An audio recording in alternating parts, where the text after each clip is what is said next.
Welcome to Tiny Marketing. This is Sarah Noel Block, and this is the podcast that helps B2B service businesses do more with less.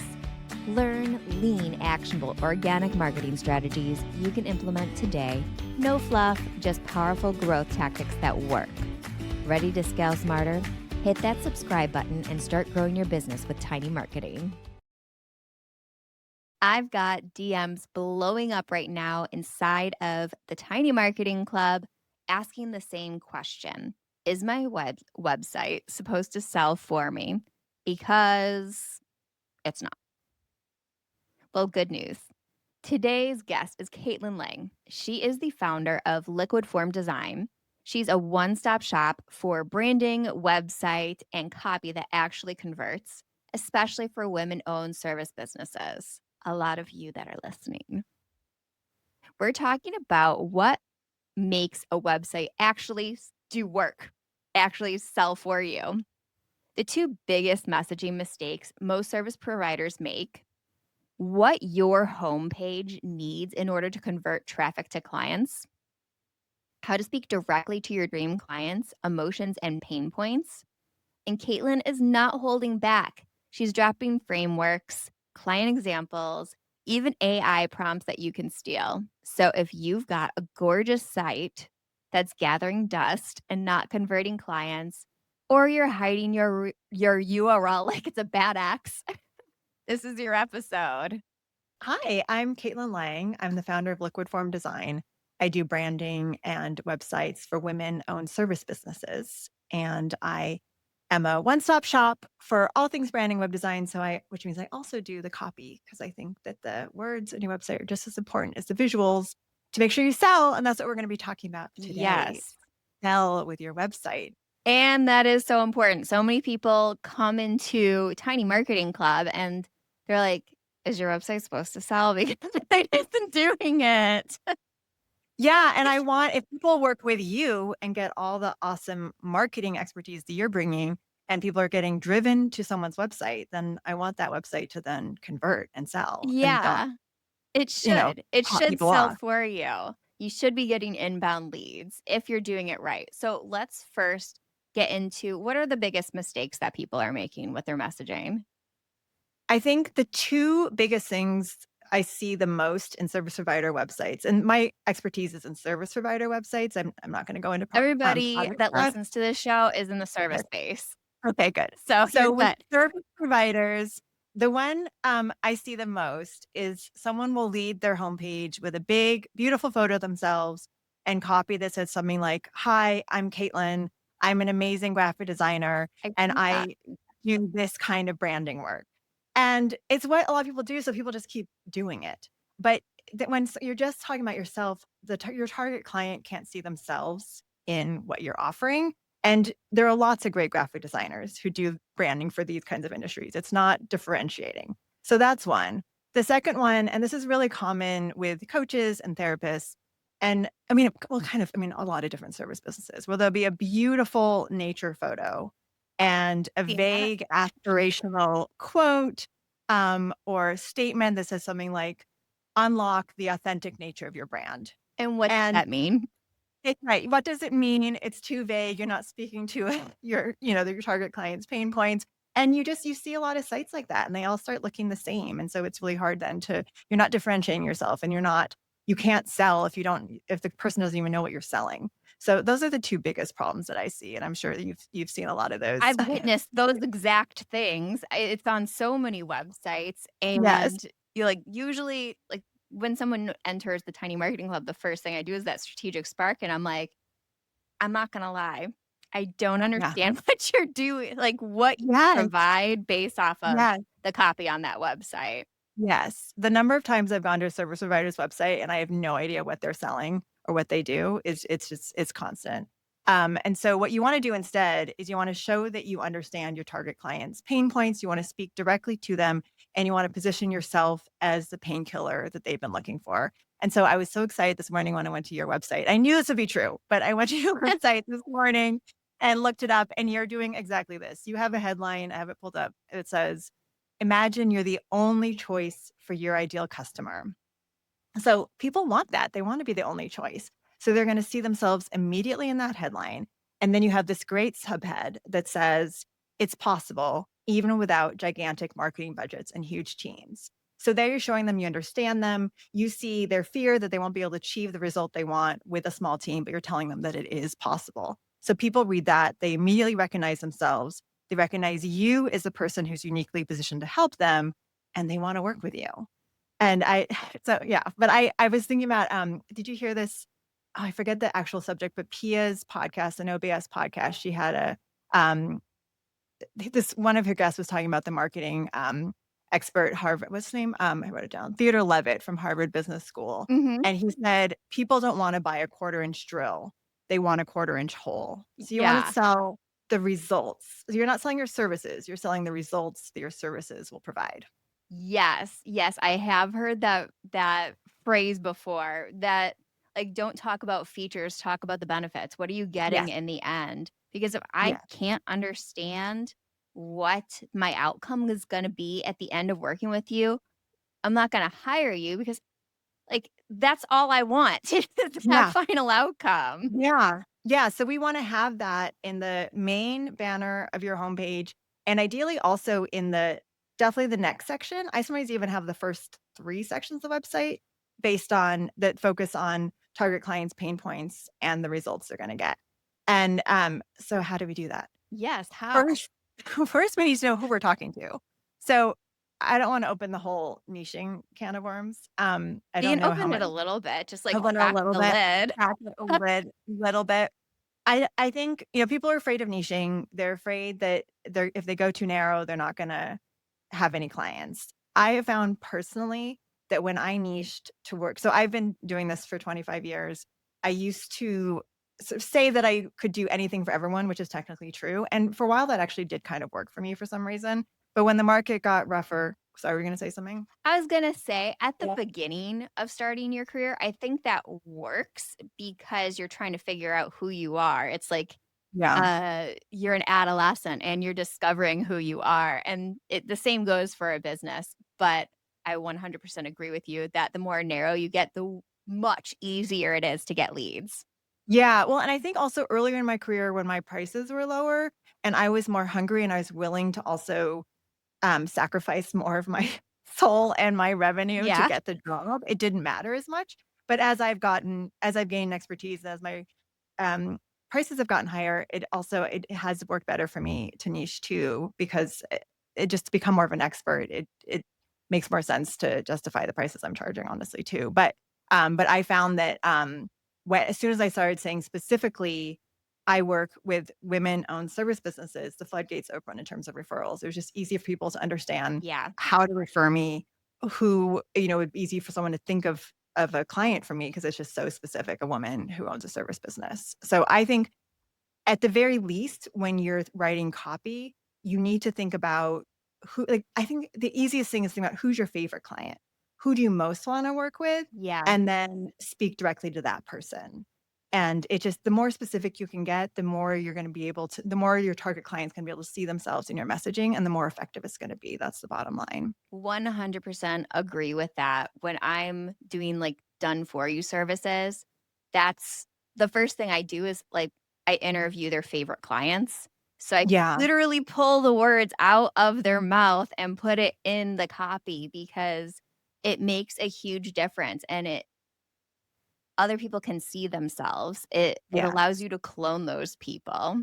Yes. I think the misconception is that people have to go super specific. Like, we both know someone who does branding specifically for, women dentists, and that's Yeah. very specific, and it doesn't need to be that specific. I mean, that's working for her, that's great, but, Congrats. Pia Same was thing. just one two-person service businesses. Yours is just service or B2B at a certain size, right? It's not industry No, specific. I do not go industry specific. I like to look at the specific challenge that I solve.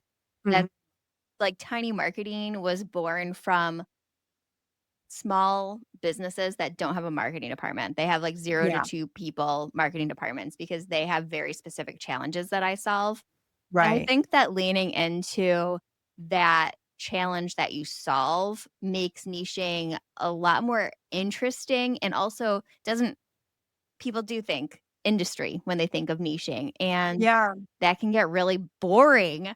Yes, I agree. I'm industry agnostic also. I'll work in Yeah, any industry, but for me, it's mainly the size and service, or just being a service business. But, I think but I mean, for you, I mean, even though that niche might sound broad, who you're working with is still really different from, a gigantic tech company or, something really corporate. So it is still specific absolutely. enough. Yeah. Yeah, and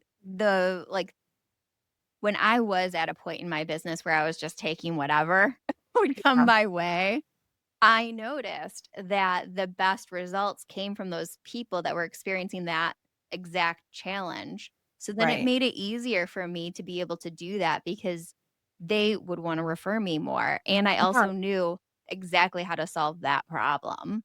Yeah, and the more jobs you do that way for that kind of person or that client, the more you're honing your own expertise and the more Mhm. valuable you're becoming, Yeah. which which is the other fun thing about niching is you just get better and better at what you're You get doing. so much better at it. That's true. Yes. Yes. I feel like when my clients come to me, I already know so much about them before I've even talked to them because there is so much similarity between women in the same size of business working as service providers. Yeah. And we also all have similar personalities in that you Yeah. have to be a certain way to live Yeah, this life. that's true too. That's true too. So anyway, so yeah, I think that some level of niching is important. I think you have to make some choices there. And the other thing is you don't have to turn people away if it sounds interesting. If someone comes to you outside of your niche, you can still say yes. It doesn't have to be super limiting. Yeah. But anyway, so I have a gateway offer similar to your strategic part spark called the branding roadmap, where I start with a 90-minute interview where I have all these questions about where someone's been, where they are now, where they want to go, their target audience. But the real meat of that interview, the part that I come back to over and over again when I'm working on the brand and messaging, is the questions about their target clients' Mm. pain points and the problems that they solve and how they're uniquely positioned to be helpful. So I wrote down a few prompts that are sort of a distillation of the questions I ask from my branding roadmap that I think are most helpful in figuring this out, and how best to position yourself as a painkiller with your website copy. Mhm. So I think you want to ask, what's the emotional state of your target client when they come looking for you? What frustrations are they experiencing right now? What changes after they work with you? What becomes possible?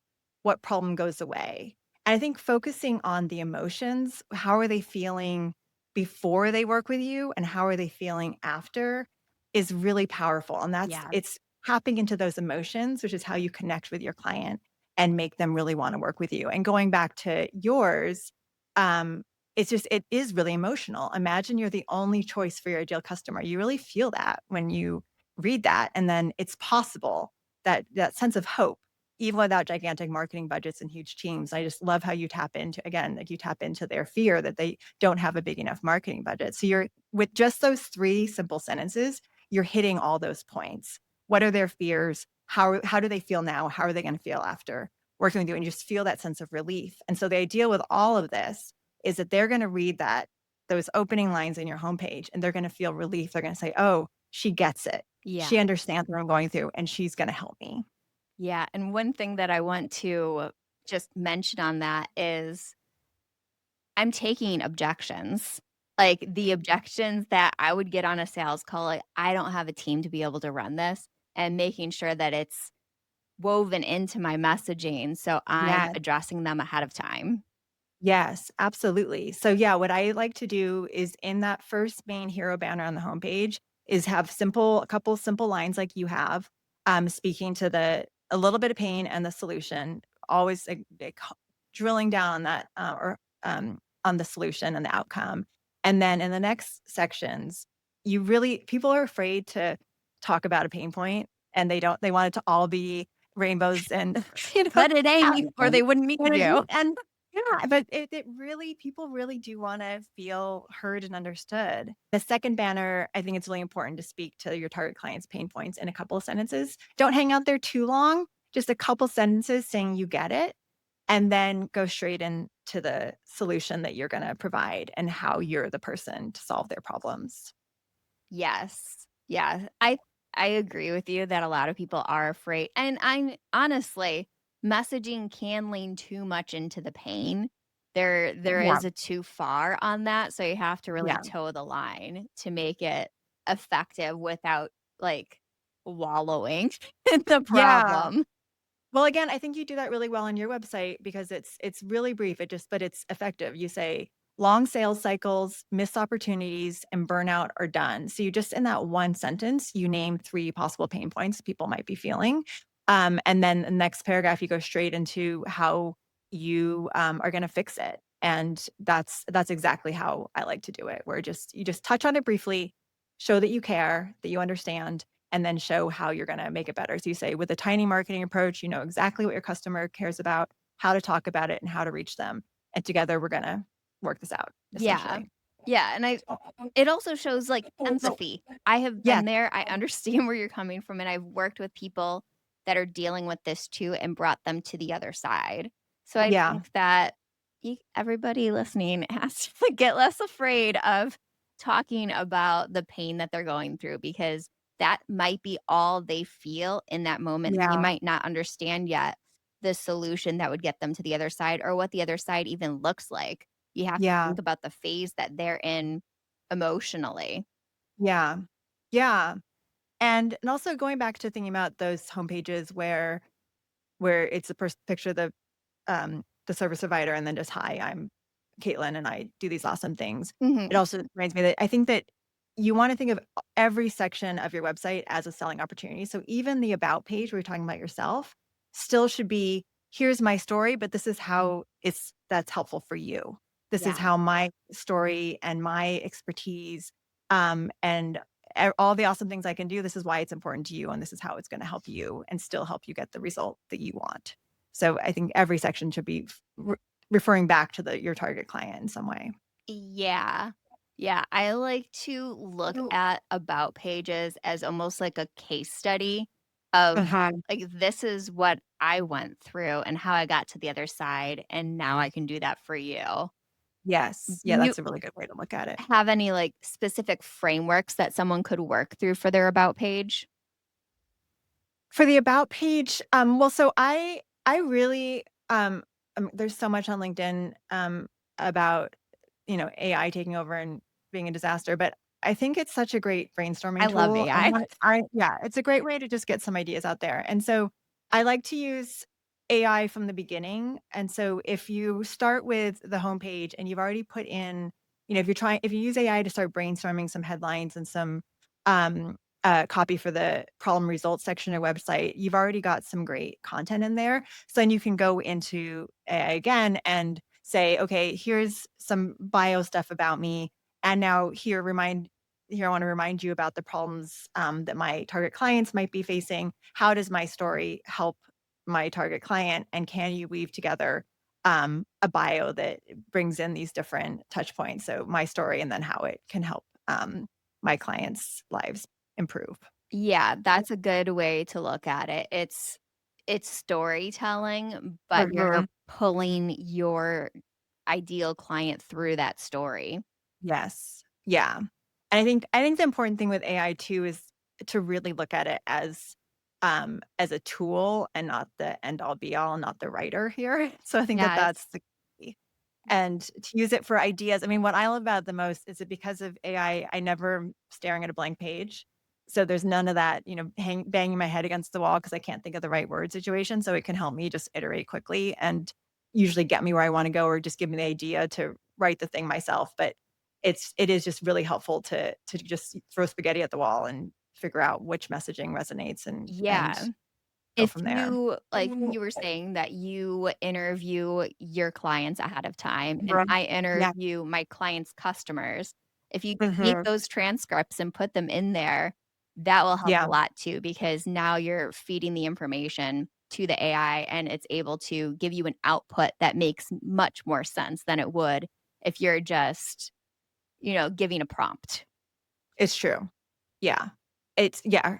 It's still the AI still needs a lot of handholding and guiding and Absolutely. It's yeah. not like I think of AI as a workhorse. It's not Mhm. creative, it's not strategic, but it is a really cheap assistant, and it Yeah. will do a lot of things for you, but it won't do the brain work because it's Yeah. using information that already exists in the world.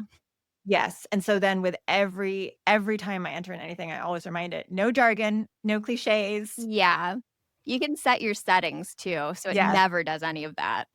yes, but I do find it's still sometimes will throw stuff in. I do feel like I have to remind it I sometimes. have to reteach too. I create a lot of custom GPTs, Mhm. and sometimes I'm like, "I think that you've forgotten what I teach you." Like, I'll Yes, tell it, yes, "Let's relearn it. Can you go back to the source files and relearn this?" yes, yeah, no, you have to still be really vigilant, and I it is interesting, everyone's saying it's just gonna get better and better, but if we keep creating more and more generic content with it, is it going to get better and better, I or it's I gonna get more well, generic? that's valid. I think the better you are at engineering your GPTs, the better the output will be. But Yeah, again, that puts you in the creative and the strategic seat while right. the AI is the workhorse.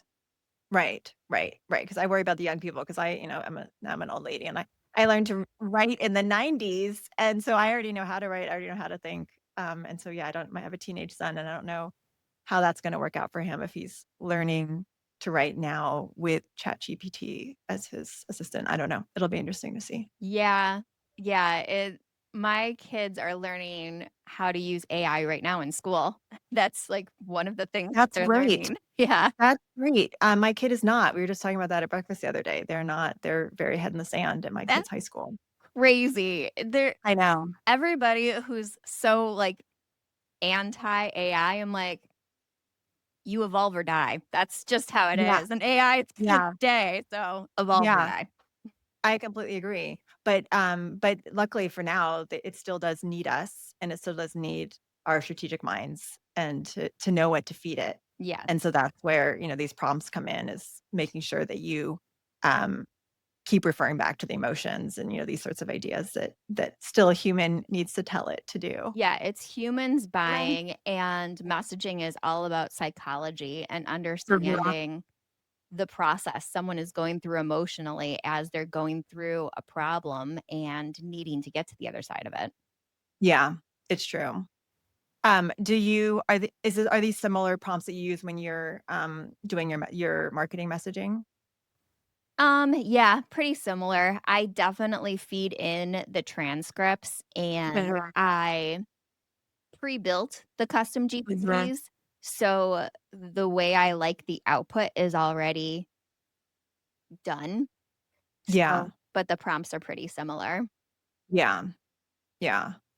And what do you have you noticed something similar with service provider websites with how they're missing sales opportunities in their copy? Yes. Yes, I Yeah. do.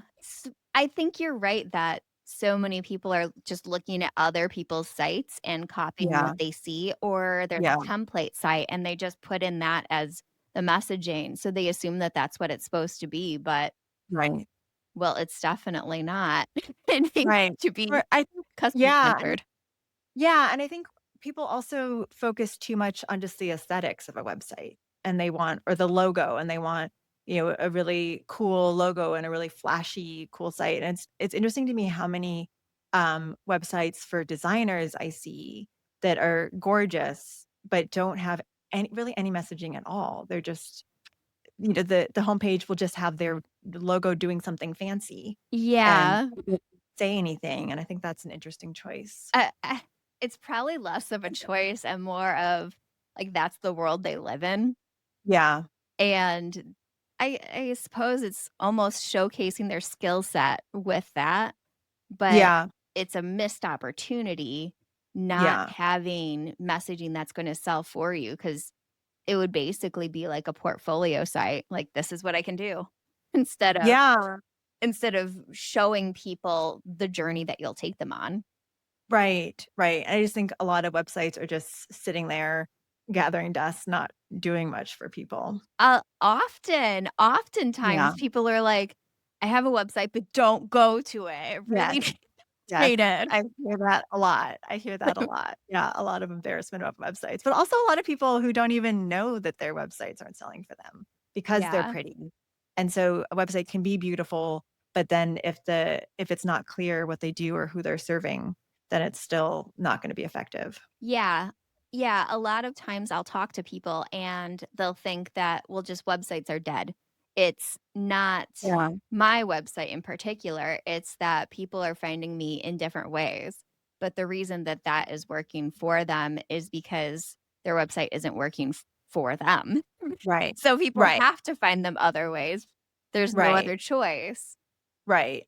Because I think people are still going to websites They absolutely are. to validate authority. I can look at my analytics and tell you 100% people are going to my website Yeah. and I'm getting direct leads from it weekly. Yeah. It's Same. not websites the problem. It's Yeah. poor messaging that doesn't Yeah. explain what you do. That's the Yeah. problem. The other thing, that I think is really important on your homepage is to have really strong testimonials.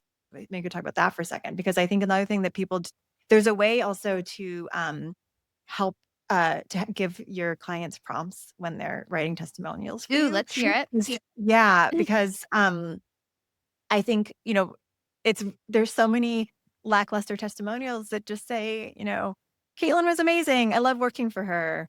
But when I end every project, I have an exit interview, where I ask people specific questions about what it was like to work with me, and I found that it helps people write more interesting testimonials. And so a big important question to ask is, uh how do you think, well, so for me, it's my ROI stuff is a little bit hard because it depends a lot on, marketing.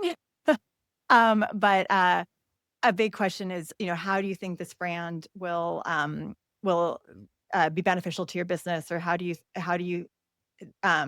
feel now that you have this new brand, and how is this, brand, gonna change how you go out and sell?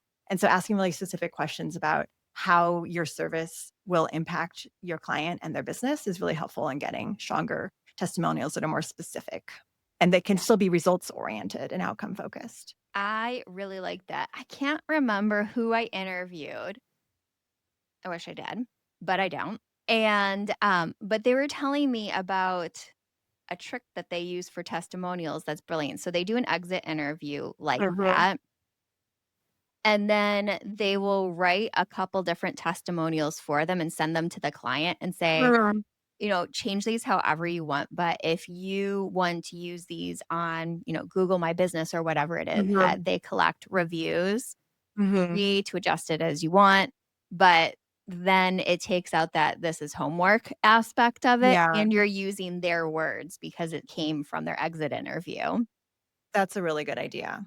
The other one I just remembered is that, I like to ask what hesitations people had before hiring me, because then it's nice if in their testimonial they can actually speak to an objection that Yes, one of my clients that's might real. have. So, That's smart. yeah. Smart. So, yeah, so I get a lot of testimonials that say things like, "I didn't think I had the budget to pay for a new website, but I'm really glad that I decided to do it." So, Yes, yeah. that is so smart. Everybody take notes on that one. I want I want you to ask about the Yes. objections that they had because it's very likely that other people had those same Yes. ones and more will have them, and Yes. you can And then the trust other them. one is, why did you decide to work with me, and how did you overcome that hesitation? That's a helpful one to know also. Like, why were they considering not working with you? Yeah, well, so if I start out, my first question is, what hesitations did you have before Oh, hiring? But then the second question is, then what made you decide to work? yes. Yeah, that's smart, and all of that, you can also use the exit interview information to write little case stories that you can use on Yeah, LinkedIn. it's true. Yeah. It's all really valuable information to have. Yeah, and you can use that information for your messaging later, like, if Yes. you're reinvigorating your messaging on your website. Yeah, absolutely, absolutely, and yeah, and that's one of the, I don't know if you do this, but it's one of the problems with, being having doing this for a living is that I'm always tweaking, and I'm like never My satisfied, god, I'm constantly the going. cleaning queen, are you kidding me? Yes, I have that problem. Yes, like, I just need to just let it sit, but, yeah. Yes, it's true, but I record absolutely every meeting I have, so I have Mhm. so many good, valuable insights from that. Yeah. I can't help it. I know, yeah, I think we're both, yeah, the perfectionist tendencies wanna always get it just right. I feel like that's probably most entrepreneurs, Probably. women Yeah. entrepreneurs Women particularly. I have entrepreneurs. found that we are definitely a little more type A. Yes, I think that's probably true. Okay, so let's talk about the elements of a successful conversion focused homepage. We have Uh-huh. testimonials that we want to include. We have the Yeah. head and the suburb, Mhm. Ever. sub Yes. header Yes. that that touches on the pain and the transformation, the outcome. What else Uh-huh. do we need? So, yeah, so I like to start with so start with the main, hero banner with, headline and subhead that speaks to the target client's, pain points, outcome, another section on problem results, and then, I like to be really explicit about the exact services you're providing. So to the point we were talking about earlier where you can go to a lot of these websites, you don't know what they do. Mhm. So just in case they've read, these 2 sections of copy and they still aren't crystal clear on what you do, I like to then have a section that basically lists, "These are my offerings." I'm trying to think of a example here I'm gonna pull up. So for example, I did a website recently for, a woman who does, brand strategy consulting. Mhm. And so, the main banner says, "Reclaim your voice, expand your influence," which is a little bit of the vague aspirational thing, but then the subhead is very specific. I help accomplished leaders find the words to be themselves, show it fully, and create the future they want because success and authenticity aren't mutually exclusive. The next session goes into pain points and solution. And then she was worked with a lot of high profile clients. So Mhm. social proof is always great. So for her, we have a lot of logos of the clients that she's worked with for social proof. And then, we have a list of her specific, um, offerings. So she has executive presence and personal brand coaching, team workshops, personal brand boot camps, strategic consulting, and speaking engagements. And so each of those link out to the respective service pages so people can go exactly where they get that information, more information. And actually, so I have it set up in an accordion menu so they're listed, but you can also open up the menu to see a little bit more to see, wait, do I really want that? Is that the service I need? Yeah. But just getting really specific. And then I have testimonials, sign up for email newsletter, of course, and I like to put that in the footer of every page so that people really see it.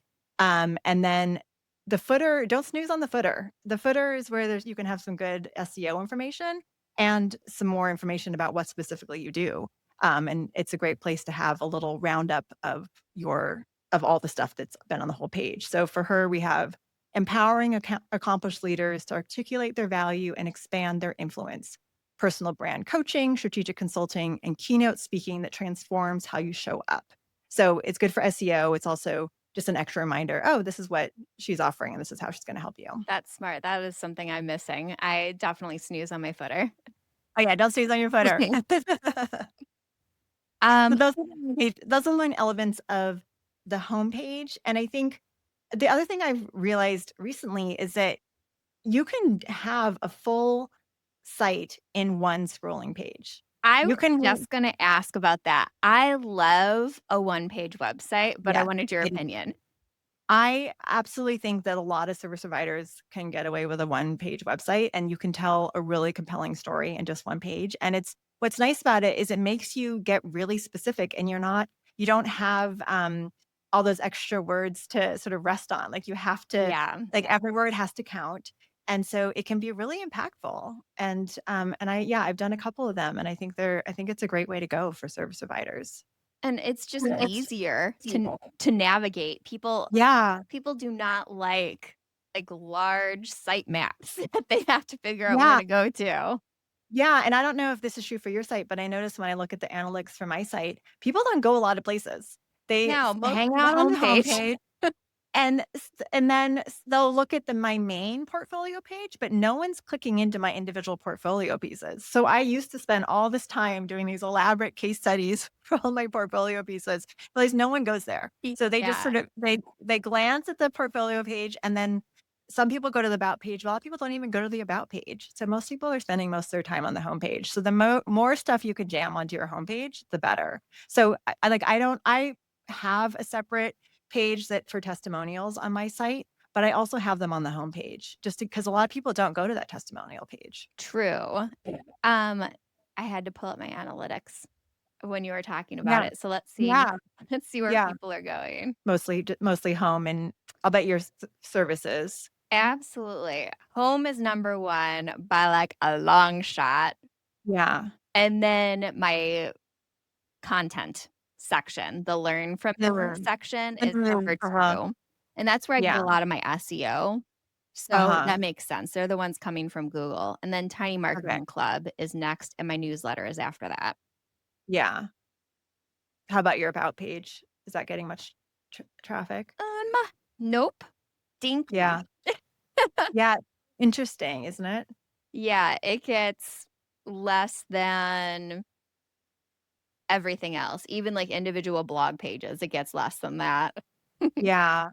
Yeah. So I guess that's a good argument to have a little bit about yourself on the homepage too, Yeah, but just too my much. homepage is quadruple my second highest page. Yeah. Yeah.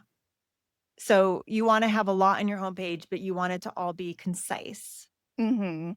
and you wanna also avoid walls of words. I see a lot of websites with just so many words. That is true, and that is where I need to edit all the time because 'cause I'm a writer. I write a lot, and then Yeah. I'm, like, sadly cutting. Yeah. Yeah, no, it's really important because people can't digest too much information at once. So you want it to be easy and have hierarchy of words. So make sure you have clear headings, subheads, Yes, text that's true. so that it's easy. So I mean, ideally, you can even read the whole story of your website just going down and reading the headlines. Like you can Yeah. get a sense just reading the headlines. Oh, That's that's really the big smart. deal too. That's a smart way to put it. Okay, now I wanna make edits to my my Yours website is again. really good. I got really fired up this morning looking at your website. I was like, "Oh, good. Sarah is, of course, doing everything exactly how I would do it." Because the other thing you do well, here's on the subject of walls of words. You start with really short, easy to digest bits of copy, so to get people in, and then once they're invested, as they're going down your page, you actually do have some longer bits, but you're only going down there if you're already interested. So then you've got already once you've got people's attention, then you can give them more copy because then they're ready for it and they're asking for it because they're scrolling. But you want everything up at the top to be With a hook. snappier. Yeah. Yeah. Yeah, I think that absolutely everything, including, like, novels, read better when you have amazing hooks. Like, the first line of every chapter should be a hook that makes someone, like, just wanna dive in. Yeah. Yeah, and it's interesting on LinkedIn, some people mock the sort of I don't know if it's recent, the convention on LinkedIn where people are The writing with sentence. pretty short, like, yeah, Yeah. just a sentence, but it is just so much easier to read. The eye has places to rest. Yes. It's a whole big block of copy. I get really overwhelmed. I can't deal with it. My brain short circuits. I need those breaks. I'm with you. When I see that, my eyes just glaze off to the side, Yeah. not because it's bad content, but because it's hard to No. read. Hard to read, and it's same with their website. You just need it to be easy to read, Yeah. and easy to read quickly. People are especially if they're on their phones, they're scrolling. They're going fast. They're not gonna Yes. hang up. And speaking of phones, make sure when you have a new website launching Oh that my you're gosh. checking what it looks like on your phone, because 'cause I'll find that, like, "Dang, this looked normal on a website, but that's some chunky copy right there," when I'm scrolling on my phone. Yes, and a huge thing is Squarespace, is not doing a good job when they're, with their mobile in making sure that faces are still showing up in photos. they need to have come up with some AI tool to be able to determine that a face is still in a photo. Yeah. Because I've seen a lot of people's websites where when you go to mobile, their faces are cut off in all their photos. So there's a little in Squarespace, there's a little toggle between desktop and mobile, I use and make Squarespace sure you too. I always check. make sure you check, and make sure you check every time you make a change to your site because it can get wonky again There is once you most make a definitely change. a chance that my website is wonky at this point from changes I've made. But yes, your desktop to mobile, it's crazy how different it can look on mobile Yeah. if you're not checking, and you can Yes. edit it, so it's only the mobile version that gets that Yeah. edit. Yes. Yeah. Yeah. I mean, the tool is great now. People, I think, just aren't using it. Yeah. Yeah, so I'm using Squarespace too, and I'm always toggling between those, and at first I was afraid, like, if I make this edit here, is it gonna look like crap on a desktop?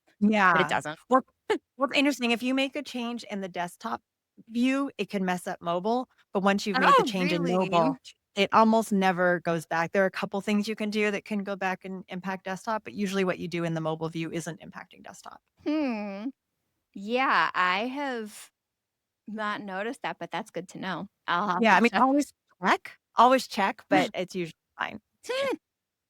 Yeah. Um, Before we wrap up, I wanted to talk a little bit more about the combination of social proof and testimonials on your Yeah. website. So, Yeah. one thing that I love, but never looks quite nice on a website is the screenshots from your client wins. Is there a Oh, good way to display that? that's so interesting. I don't do that, but I know I've seen it. I'm thinking, um, do you know Erica Schneider? Mhm. She she might have that on her website. I wonder if I can pull up quickly. I know I've seen it on LinkedIn, and I mean, this is where, maybe my need to always have everything beautiful gets in my way. Um, 'Cause oh, no, no, she does something different. Never mind. Um, I mean, there's probably I do not do that. I like the idea of it. I think that there could be a way, maybe to put the screenshot on a solid within a solid box so that it's framed nicely Or and can maybe, maybe look like, on really. a mobile Yeah, frame? oh, yeah, on a screen, that's a good idea as a mock-up. Yeah. 'Cause because I always, copy and paste into a nicer format, but I've been seeing that more and more on LinkedIn where people are just posting the screenshots, and it's super cool. It's so authentic, That's right? exactly why I like it, is that Yes. there's no messing around. This is real, and I like the authenticity of it, but I just don't think it looks pretty. I wanna figure Yeah. out a pretty way to do it. I know, that's a good challenge. I have not tried to do it. I'm just looking at another site that would maybe have that. No, she doesn't either. Sometimes people, who have, like, cooler, edgier sites, I feel like could maybe get away with it, but I just went to a couple thinking maybe they were doing that, and they aren't. Um, yeah, I haven't tried that, but I think it's a good idea to try it, and I can imagine if you do that, but you do it near the bottom of your site and you have it against a nice background, it's okay if it's not tied in perfectly aesthetically with the rest of the site. Yeah, and I Yeah. suppose if the Oh, screenshot is the same size for all of them, it's yeah, not gonna be yeah, ugly. yeah. But, I mean, I say it's ugly, but I am much more likely to buy from someone where I'm seeing the screenshots than I'm seeing pretty testimonials. Yeah, I mean, if you're looking at pros and cons, the pros of that, authenticity might outweigh the cons of it not being as beautiful. Yeah. I mean, that's Yeah. certainly people who have taken my money, that's what they've Yeah. experienced. Yeah. Yeah, because it's true, I mean, I whenever I see those on LinkedIn, they resonate a lot, and I'm Yeah, you're always like, thinking. "Okay, that's a real conversation, that's a real person who had a real Yeah. result. I believe this." Yes. Yeah, and there's something really impactful about seeing genuine enthusiasm in text or email form Yeah. that's real. Yeah, Yeah, I like that. I do too, I think that's a really good idea. So you told me before we hit record that you are launching a new newsletter. Can you tell Oh our my gosh. audience about it? I am launching a newsletter. I've been telling Sarah I've been wanting to do this for many, many months, and finally. doing it, hopefully launching next week, which means hopefully by the time this airs, it'll be launched. So my website is liquidformdesign.com, and I'm going to have a sign up there. And I'm actually going to be producing, I have a little video I'm planning to make this week that will have a downloadable ChatGPT prompt document about all the stuff we were actually talking about today. So about how to speak directly to your target audience, and with there'll be like a little simple worksheet and some AI prompts to get you started. Brilliant. And then my newsletter, I want it to be fun and breezy, and it's going to be about branding, but it's also going to be about being a woman and the patriarchy. And I'm gonna Down with every that. yeah, every newsletter I'm going to feature a different women business owner, which I'm really excited about. And I'm going to have pop culture I'm interested in that week, and a recipe, some sort of easy recipe, like a weeknight dinner, or my first newsletter, I have a recipe for a single chocolate chip cookie for those nights when you're home alone and you just really want one chocolate chip cookie. So Brilliant. yes, I think so. So anyway, I think I'm excited. I think it's gonna be a good time. I want it to be like loose and fun, It's a and vibe. hopefully it'll be a vibe, and it'll be about branding, but it'll also be about other stuff. I So like that it. I like it. And especially yeah. considering who your audience is, it's going to really resonate with them. Well, that's the thing. It's I just finished this brand this week, and the I work in intensives like you do, and so it's just we have this 90-minute interview and then 3 or 4 meetings over 2 days, and the level of connection that I can create with these women just because 'cause we're women and we're in this together. I got really emotional our last call the other day with this client because I just felt like we'd, like, been through something together, and it Yeah. just felt so good, and so the newsletter is also about that, just about connecting as women, and supporting each other and being there for each other, and I all that. love that. Yeah. Yeah. So I'll make sure to have the links for that in the show notes. Thank you. And just for your reference, I think this is probably going to go out in 2 weeks. I have Awesome. another messaging podcast episode that's coming out on the 7th. So yours will probably Perfect. go right after that. So it's going in a Perfect. series. Okay, good. That'll be good inspiration for me to get this thing live and going. I'm Perfect. on the verge, but yes. Thank you. All right. How can people find you online and hang out with you virtually? Yes, my website is liquidformdesign.com. I bought that URL 20 years ago, and I would advise everyone to not have a domain that's so long. It's really a pain in the ass, but that's what it is. And I'm on LinkedIn. My name is Caitlin with a C, Caitlin Lang, and I have a really good time on LinkedIn.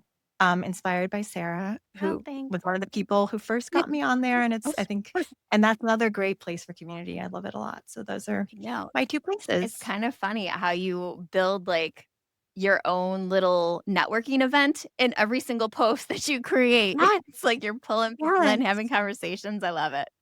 yes, and there's such an amazing community there of women, entrepreneurs, and Yes, we all found each other, and it's so freaking cool. I know it is. I love it so much. Yeah. Thank you for joining me today. Thank you so much, Sarah. That was really fun. I really enjoyed it. You love all things tiny marketing. Head down to the show notes page and sign up for the wait list to join the Tiny Marketing Club, where you get to work one-on-one with me with trainings, feedback, and pop-up coaching that will help you scale your marketing as a B2B service business. So I'll see you over in the club.